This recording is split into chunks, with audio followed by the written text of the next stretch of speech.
இட்லி செய்கிறதுக்கு இனி அரிசி ஊற வைக்க வேண்டாம், உளுந்தும் ஊற வைக்க வேண்டாம். சாப்பிடணும்னு தோணுச்சுன்னா 5 நிமிஷத்தில் இட்லி செஞ்சு சாப்பிட்லாங்க. இது ரொம்ப ரொம்ப வித்தியாசமாக இருக்கும். வாங்க கிரியேட்டிவாக செய்யலாம்.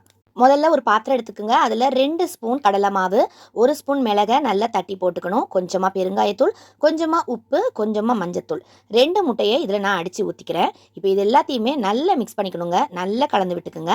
இந்த இட்லிக்கு தேங்காய் சட்னி வச்சு சாப்பிட்டா அவ்வளோ சூப்பராக இருக்கும். அடுப்பை ஆன் பண்ணிவிட்டு தண்ணி ஊற்றிருக்கேன். இது நல்லா சூடு வரட்டும். நம்ம ஒரு கொட்டாங்குச்சி எடுத்துக்கலாம். கொஞ்சம் க்ரியேட்டிவாக யோசிச்சு தான் நான் கொட்டாங்குச்சியில் தேங்காய் எண்ணெய் சேர்த்துருக்கேன். இப்போ இதில் நம்ம ஊற்றிக்கலாம். கீழே ஒரு கிண்ணத்தை வச்சு ஊற்றுங்க, இல்லட்டா கீழே கொட்டிடும். இப்போது இதே செட்டப்பில் நம்ம கொதிச்சுட்டு இருக்க அந்த தண்ணிக்குள்ளே நம்ம வச்சிடலாம். இப்போ இதை க்ளோஸ் பண்ணி ஒரு 5 நிமிஷம் லோ ஃப்ளேமில் அப்படியே விட்டுடுங்க. சூப்பராக வெந்து வந்துடும். நான் கொஞ்சம் க்ரியேட்டிவாக இருக்கட்டுமேன்னு சொல்லிட்டு இந்த மாதிரி கொட்டாங்குச்சியில் வச்சேன். நீங்கள் எப்போவுமே யூஸ் பண்ணுற இட்லி பாத்திரத்தில் கூட நீங்கள் ஊற்றி வச்சு இட்லி செய்யலாம். ரொம்பவே சூப்பராக இருக்கும்.